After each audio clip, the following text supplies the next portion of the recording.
நம்ம நேற்று சொல்லியிருந்தோம் இந்த மாதிரி சீட்டிங் பண்ணி தான் கேம் வின் பண்ணாரு நிக்சன் அப்படின்னு நம்ம சொல்லியிருந்தோம். அதுக்கு நிறைய கேள்விகள் நிறைய கமெண்ட்கள் உள்ள கீழே வந்திருந்தாங்க.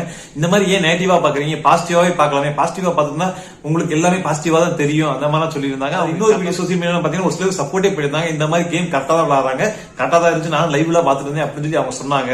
ஆனா ஆக்சுவலா அவங்க புரிஞ்சுக்க மாட்டேங்கிறாங்க. ஸ்ட்ராட்டஜி வேற சீட்டிங் வேற. ஆனா ஸ்ட்ராட்டஜி வந்து அவங்க கட்டாயம் பண்ணிட்டு தான் இருக்காங்க, எல்லா கேம்லயும் பண்ணுவாங்க. ஆனா ஒரு படி 2 படி மேல போய் மாயா கேங் வந்து சீட்டிங்கும் பண்ணுவாங்க. நல்லா உன்னிப்பா கவனிச்சுன்னா தெரியும். கிட்டத்தட்ட முதல்ல டாஸ்க் இந்த மொபைல் ரீசார்ஜ் பண்ற டாஸ்க் ஆரம்பிச்சிருந்து அப்பவே மாயா முதல்ல குடுகுடுன்னு ஓடி போய் மணியோட மொபைல் வச்சுட்டு மாயா முன்னாடி நிற்பாங்க. ஆனா சார்ஜ் போட மாட்டாங்க.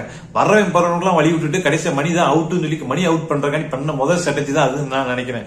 அதுக்கப்புறம் பாத்தீங்கன்னா தொடர்ந்து ரூல்ஸ் மீறி சுவர் கிளப்பாடுறதா இருக்கட்டும், அந்த பர்ச்சேசிங் பண்ண பில்ல ஒழிச்சு வைக்கிறதா இருக்கட்டும், இவ்வளவு ஏன் இந்த கரன்சி மெட்ல ரவீனாத புரிஞ்சுக்காத குழந்தைத்தனமா ஒரு முட்டாள்தனம் பண்ணிருச்சுன்னா இவங்க பயங்கரமான ஸ்ட்ராட்டஜி யூஸ் பண்ணாங்க. அது எப்படி அந்த பாயிண்டே கொடுக்க முடியாத அளவுக்கு விக்கெட் பினாலே போட்டியிலே இல்லாத விஜய் வருமாட்ட போய் காசு மொத்தமா கொடுத்துட்டு உனக்கு பிடிக்கிறாரு நீ போட்டுக்கோ அப்படின்னு சொல்லி பண்ணது. அதுவும் பெர்ஃபார்மன்ஸ் முடிஞ்சதுக்கு அப்புறம் நைட்டு வந்து உட்காந்து கொடுக்குறாங்க. நம்ம ஸ்ட்ராட்டஜி கூட ஏத்துக்கிட்டாலுமே ஒவ்வொரு நாமினேஷனுக்கு முன்னாடியுமே கிட்டத்தட்ட ஒவ்வொரு பலியாடா சூஸ் பண்ணி அவங்களுக்கு உசுப்பேத்தி மத்தவங்களோட சண்டை போட விட்டு வேடிக்கை பார்க்க விட்டு யாராவது அவங்க பேரு நாமினேஷன்ல வரமானி வச்சு இவங்க பேர் நாமினேஷனே வராத அளவுக்கு இத்தனை நாள் வரைக்கும் கொண்டு வந்திருக்காங்களே.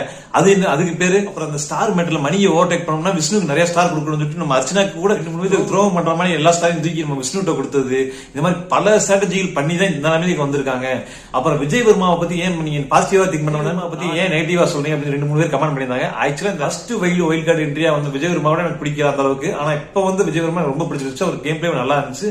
கிட்டத்தட்ட ஒரு மெச்சூரா விளையாண்டு இருந்தாரு, சூப்பரா விளையாண்டு இருந்தாரு. ஒருத்தரையும் சொன்ன மாதிரி எங்க அடிக்கணும் எனக்கு தெரியும், இந்த மாதிரி வச்சு அடிப்பேன் அப்படின்னு சொல்லிட்டு அழகா பண்ணிட்டு இருந்தாரு.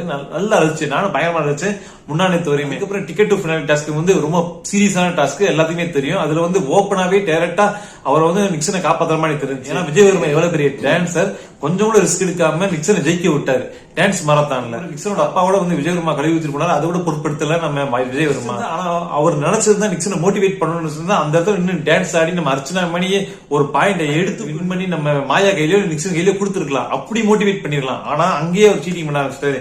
அவர் 2 பேரும் காம்படிஷன்ல 2 பேரும் இவர் மட்டும் ஆடாம நின்று நிக்சன் ஆட விட்டுருந்தாரு. அப்புறம் அந்த கரன்சி எல்லாம் கொடுத்த போய் நான் வாங்காம தடுத்துருக்கேன். அந்த காம்படிஷன்ல இல்ல இந்த கரன்சி எல்லாம் கொடுக்காதீங்க, இல்ல வேற உங்க ஸ்ட்ராட்டஜிக்கு வேற எல்லாம் பிளான் பண்ணிக்கீங்க அப்படின்னு சொல்லி போல்டா சொல்லக்கூடிய ஆள் தான் விஜய் வர்மா. ஏன் அந்த இடத்துல சொல்லல? அது மட்டும் நேற்று போட்ட வீடியோல பாத்தீங்கன்னா கட்டவரில் வச்சு அவரை காட்டுற மாதிரி நம்ம சொல்லியிருப்போம்.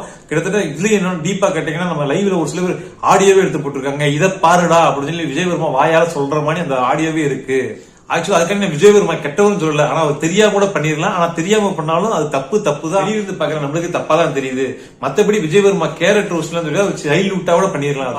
இதனால மத்தவங்க கேம் இதுல பாதிச்சிருக்கு. இப்ப நிக்சன் முதல் இடத்துக்கு போகாம இருக்குன்னா மாயோட போயிருந்தா பெரிய எஃபெக்ட் இருந்தாங்க, இல்ல ஈக்குவலா இருந்திருப்பாங்க. ஆனா நிக்சன் போயிருந்தா டாப் லெவல்ல இருக்காரு. ஒரு டான்ஸ்ல வந்து நீ விட்டு கொடுத்து நிக்சனை ஜெயிக்க வச்ச, அதுலயே பாயிண்ட் போச்சு. கிட்டத்தட்ட அந்த ஸ்கோர் போர்டை எடுத்து பார்த்தா தெரியும், அதுல வந்து விஜய் வர்மாவோட பங்கு இல்லாம நிக்சனோட இவ்வளவு பாயிண்ட் எடுத்திருக்க முடியாது. அது டான்ஸ் மாரத்தனா இருந்தாலும் சரி, முயல் டாஸ்க் இந்த டாஸ்கா இருந்தாலும் சரி, எல்லா பாயிண்ட்ல வந்து ஏதோ ஒரு வழியில உதவி இருக்காரு நம்ம விஜய் வர்மா. அது மட்டும் பல சகோதரர்கள் சோசியல் மீடியா சொல்லிட்டு இருக்காங்க விஜய் வர்மா உள்ளதான் சொல்லி தான் அனுப்பியிருக்காங்க நிக்சனுக்கு மாயாக்கு சப்போர்ட் பண்ண சொல்லி அப்படின்னு சொல்லி விஜய் டிவி மேலே பிக் பாஸ் பண்ணி சொல்லிட்டு இருக்காங்க. அதோட உண்மையா இருக்கலாம் தான் தோணுது. போற போக்க பார்த்தா சந்திப்போம். பாய் பாய்.